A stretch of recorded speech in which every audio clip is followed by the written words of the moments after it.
एक युवती जिसकी उम्र महज 20 साल और उसका बचपन से सपना था कि पुलिस में नौकरी करेगी, लोगों की सहायता करेगी और लोगों की मदद करेगी।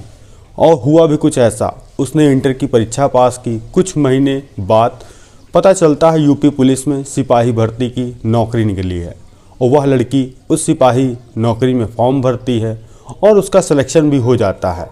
सिलेक्शन होने के बाद वह जब ट्रेनिंग पे जाती है और अपनी अच्छे से ट्रेनिंग करती है, ट्रेनिंग करने के बाद उसको पहला थाना मिलता है मुरादाबाद।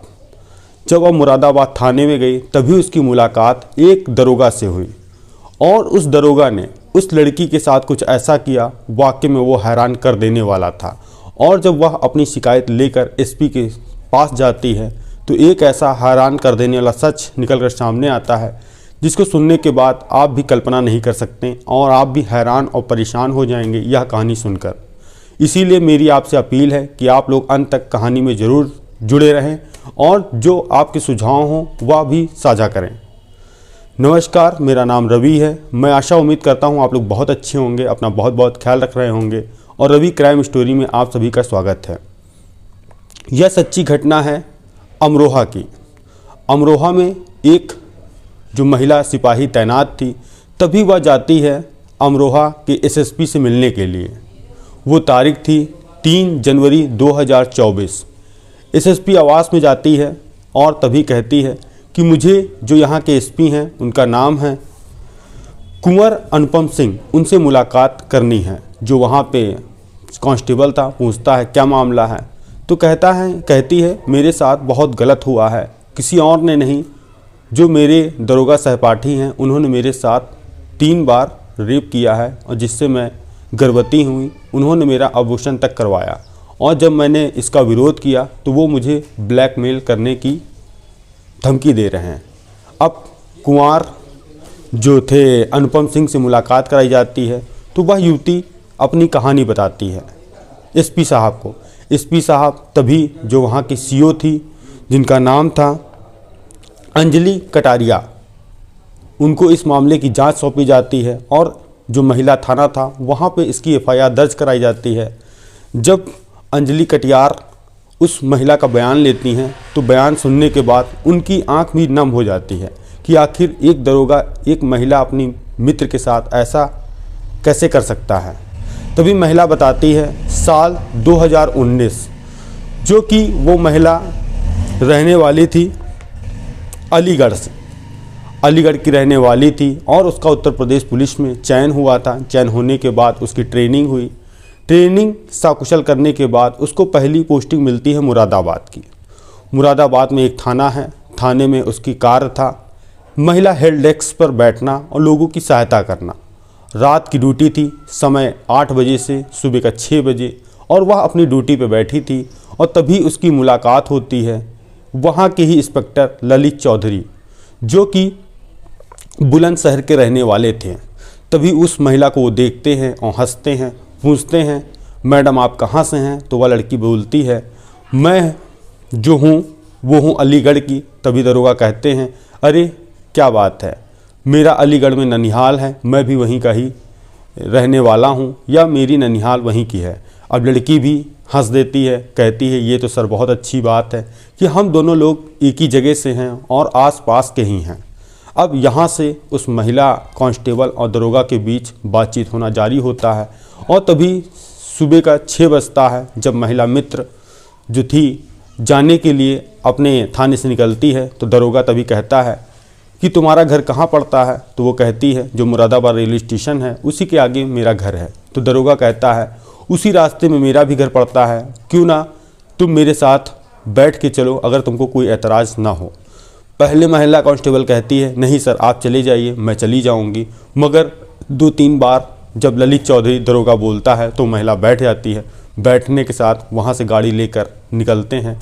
गाड़ी में 2 लोग सवार थे, एक ललित चौधरी दरोगा और एक महिला कांस्टेबल। जैसे ही ललित चौधरी का घर आया उसने कहा कि कुछ देर के लिए मेरे घर चलो, मैं तुमको चाय अपने हाथ की बनी पिलाता हूँ, फिर उसके बाद मैं तुमको अपने घर छोड़ दूँगा।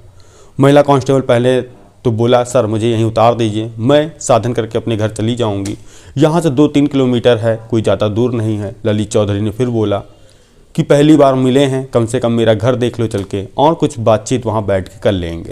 अब महिला चौधरी ललित चौधरी के कमरे पे जाती है, कमरे पे बैठती है, ललित चौधरी बात करता है। बात करने के साथ साथ ललित चौधरी जो था उसको महिला को धीरे धीरे छूने का प्रयास करता है। जब वह विरोध करती है तो विरोध करने के साथ साथ ललित चौधरी कहता है कि हम लोग अच्छे मित्र हैं और एक दूसरे के दोस्त भी हैं और हम आपस सहमति से शारीरिक संबंध बनाना चाहते हैं। लड़की विरोध करती है मगर ललित चौधरी नहीं मानता है, उस लड़की के साथ वहीं पर शारीरिक संबंध बनाता है। बनाने के साथ साथ जब लड़की कहती है कि आपने मेरे साथ गलत किया है, मैं इसकी शिकायत करूंगा ऊपर, तभी ललित चौधरी कहता है कोई नहीं, मैं तुमसे शादी भी कर लूँगा, और महिला कांस्टेबल मान जाती है। यह सब चलता रहता है, समय के साथ साथ बीतता रहता है। तभी पता चलता है, एक तारीख आती है 24 मई 2022। एक बार पहले वह लड़की प्रेग्नेंट हुई थी। जब ललित चौधरी को इसकी बात पता चली तो वह उस लड़की को लेकर एक अस्पताल में जाते हैं जहां उसका अल्ट्रासाउंड कराते हैं। पता लगता है कि वह गर्भवती है। अब लड़की कहती है कि मुझे आपसे शादी करनी है, अब मैं आपके बच्चे की माँ बनने वाली हूँ। तो ललित चौधरी कहते हैं अभी मुझे कुछ समय चाहिए, जो बच्चा है या कुछ दवाई दे रहा हूँ इसको खा लो या गिर जाएगा, जब मैं अपने परिवार में बात कर लूँगा तब मैं तुमसे शादी कर लूँगा।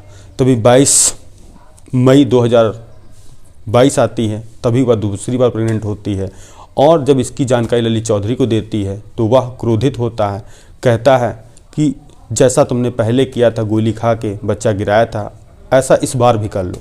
तो वह कहती है कि नहीं, अब मैं यह बच्चा पालूंगी और इसे आपका नाम दूंगी और मैं आपसे शादी करूंगी। ललित चौधरी मना करता है तो महिला कांस्टेबल कहती है कि अब मैं जो आला अफसर हैं उनसे आपकी शिकायत करूंगी। और जो ललित चौधरी था, उस महिला की यह बात सुनकर वह बौखला जाता है, उस महिला को मारता है और गंभीर जगह मारता है जहां उसको चोट गंभीर लग जाती है, जिसके कारण से उस महिला को अस्पताल में एडमिट कराना पड़ता है। जब महिला ठीक ठाक हो जाती है फिर दोबारा से वह फिर उस महिला को झांसे में लेता है और उसको बहला फुसला कर फिर उसके साथ शारीरिक संबंध बनाता है। एक बार महिला और ललित चौधरी साथ ही में बैठे हुए थे और ललित चौधरी जो था किसी काम से वह नीचे कुछ लेने गया था, तभी ललित चौधरी का मोबाइल वो उस महिला पुलिस कांस्टेबल के पास ही रखा था। तभी एक महिला नाम का नंबर उसमें आता है। वह युवती उस कॉल उठाती है और बोलती है आप कौन बोल रही हैं? तो महिला कहती है मैं ललित चौधरी की वाइफ बोल रही, आप कौन? तो वह कहती है मैं उनकी फ्रेंड बोल रही हूँ। जैसे ही वह फ़ोन कटा और ललित चौधरी आया, जब उस महिला कांस्टेबल ने उस महिला के बारे में ललित चौधरी से पूछा तो उसने कहा जी हाँ, मेरी शादी हो गई है, इसीलिए मैं शादी करने से कतरा रहा हूँ।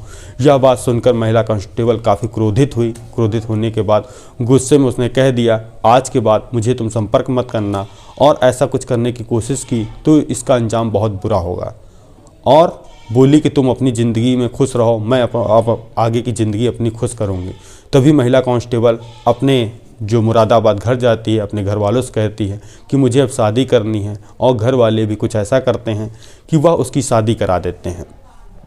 सब कुछ ठीक ठाक चल रहा था। दोबारा जब ललित चौधरी को ये बात पता चलती है कि उसकी महिला मित्र कांस्टेबल शादी कर चुकी है, तब वह इससे बौखला जाता है और उस महिला को फ़ोन करता है। कहता है तुमने मुझे बिना बताए शादी की है, और जो तुम्हारी हमारी शारीरिक संबंध की बनी आपत्तिजनक फ़ोटो हैं मैं वह अपलोड कर दूँगा। अगर तुम नहीं चाहती हो कि अपलोड करूं तो मुझे तुमसे मुलाकात करनी है, मिलने आना पड़ेगा। अब महिला जो दरोगा था वो ब्लैकमेल कर रहा था, वो मिलने के लिए जाती है और फिर भी वह दरोगा उसी तरह करता है जिस तरह वह पहले उसके साथ संबंध बनाए। अब या फिर होने के बाद तभी एक तारीख आती है 9 दिसंबर 2023। तभी उस महिला को दोबारा पता लगता है कि वह तीसरी बार भी गर्भवती हो गई। इसकी जानकारी उस दरोगा ललित चौधरी को फिर से देती है। कहती है अब मेरी शादीशुदा ज़िंदगी बर्बाद करने में तुम क्यों लगे हो, मेरी ज़िंदगी से हट जाओ। तो वह फिर से बोलता है कि अगर तुम नहीं मानोगी दोबारा तो मैं फिर से तुम्हारी अपलोड वीडियो कर दूंगा। अब महिला कांस्टेबल के पास कुछ भी नहीं था, उसने सोचा क्यों ना अब मैं इस बात को ज़्यादा दबाऊँ ना और सभी लोग साझा करूँ, जिससे क्या पता मेरी कोई सुनवाई हो जाए। जो उसके आसपास के जो सहपाठी मित्र थे, सहेलियाँ थे, उससे इस बारे में जानकारी दी तो जो उसकी सहेलियाँ जो पुलिस विभाग में थी उन्होंने सलाह दी कि जो अमरोहा के एसपी हैं बहुत अच्छे हैं, उनसे कहकर तुम अपनी बात करो, जो अपराधी है इसको सज़ा भी मिलेगी कि तुम्हारे साथ उसने गलत काम किया है। तब वह महिला 3 जनवरी 2024 को अमरोहा के एसपी कुंवर अनुपम सिंह के पास पहुंचती है। जब यह पूरे वाक़या उनको बयां करती है तो वह भी बिल्कुल हड़कंप में आ जाते हैं कि आखिर एक दरोगा जिसका काम पब्लिक को सुरक्षा देना हो और उसकी एफआईआर दर्ज करना हो और लोगों की सहायता करना हो, वह ही दरिंदा बना बैठा है और अपनी महिला मित्र के साथ उसने ऐसी घटना को अंजाम दिया है।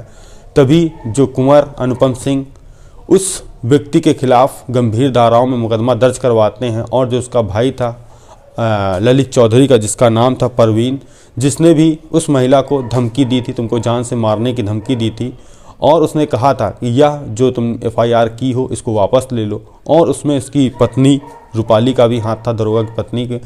3 लोगों के खिलाफ गंभीर धाराओं में मुकदमा दर्ज करके उस दरोगा की तलाश की जा रही है। और आप लोग भी इस वीडियो में बताएं कि आखिर उस दरोगा को सज़ा क्या मिलनी चाहिए। मिलते हैं नेक्स्ट कहानी में। जय हिंद, जय भारत। और आप लोग सुझाव ज़रूर दें और आने वाले वीडियो में आपका नाम ज़रूर लिया जाएगा।